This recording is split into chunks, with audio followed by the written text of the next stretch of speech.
Hello, everybody. Is everyone here familiar with bullying? I believe that everyone in here is familiar with bullying somehow, some way, even if it's by them getting bullied, by them being involved in an act of bullying, or by them watching a bullying happen. About 4,500 deaths every year are because of bullying. And bullying involves a power of imbalance between a bully and a victim. For example, it could be three people making fun of one person, or somebody making fun of one person because of their culture or where they're from. It's ongoing physical and mental mistreatment. The reason why bullying is bad and we have to do the best we can to prevent it is that it does so much to a person's mental well being. Bullying will and can affect everyone that is involved. And if those people that are a witness to bullying, it can affect them by them having other thoughts of why they didn't jump in or why they didn't speak up when it happened.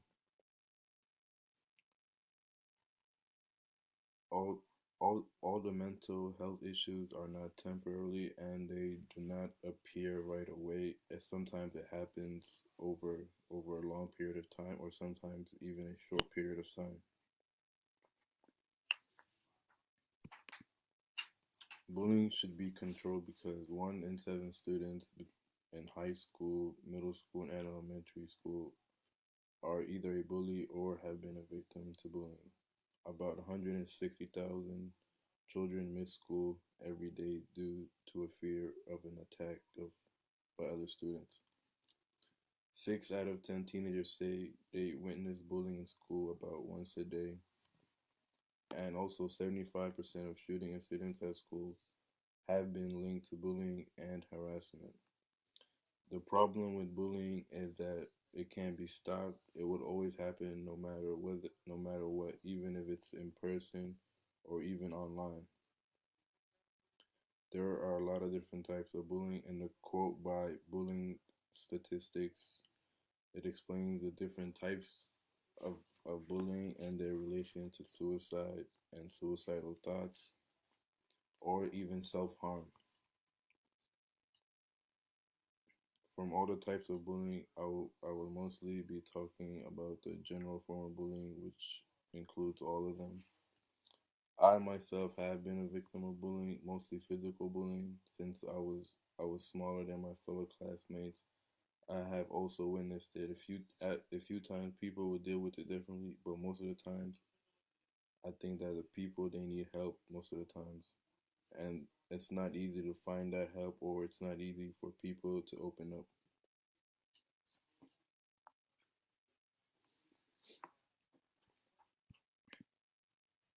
And there are several ways that we can do to help lower the effects of bullying and the causes of bullying, or even lower the chances of bullying happen. We can start by including more activities in schools that teach students about bullying and how to deal with it if it does happen to them or they see it happening. We should always also treat everyone with respect. If you are being bullied, you should walk away from the situation so it doesn't escalate. You can always talk to a trusted adult. If you see something, you should always say something.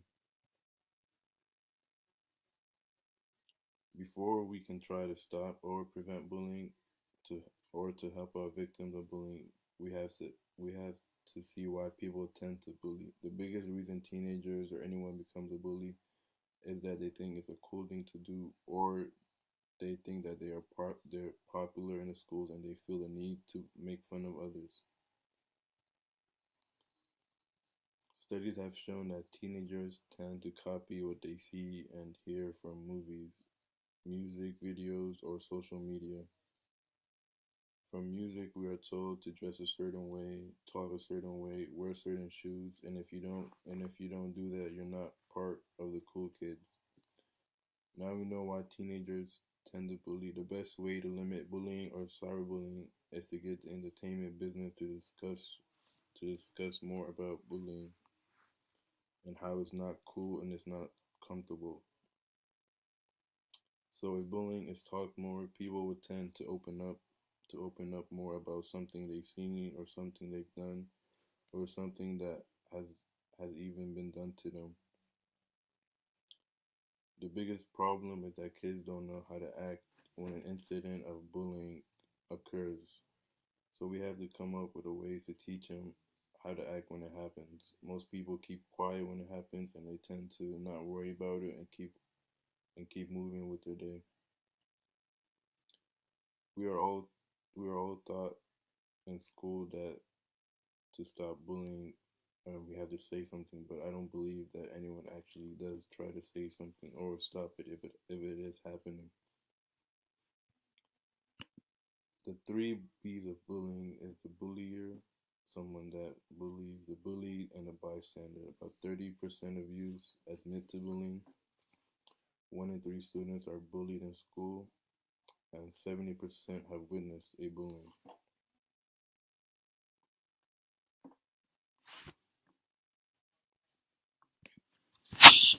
The short-term effects on victims of bullying could be social isolation, meaning that they stay away from friends, they don't try to socialize with other people, and they don't participate in activities, after school activities.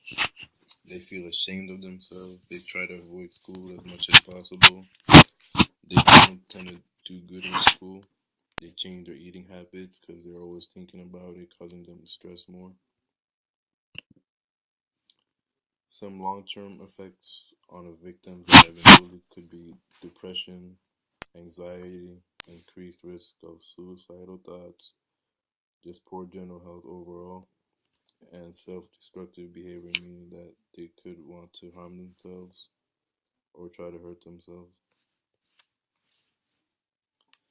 Since most bullying occurs on school grounds and the victims often suffer from decreased academic achievement and school participation, so they are most likely to skip school or drop out of school.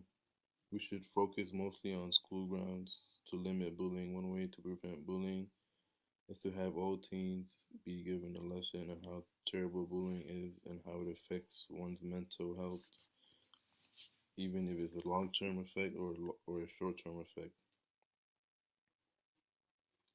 To conclude today's topic, even though bullying is one of the most emerging problems teens face today, there are many ways to prevent and help deal with it.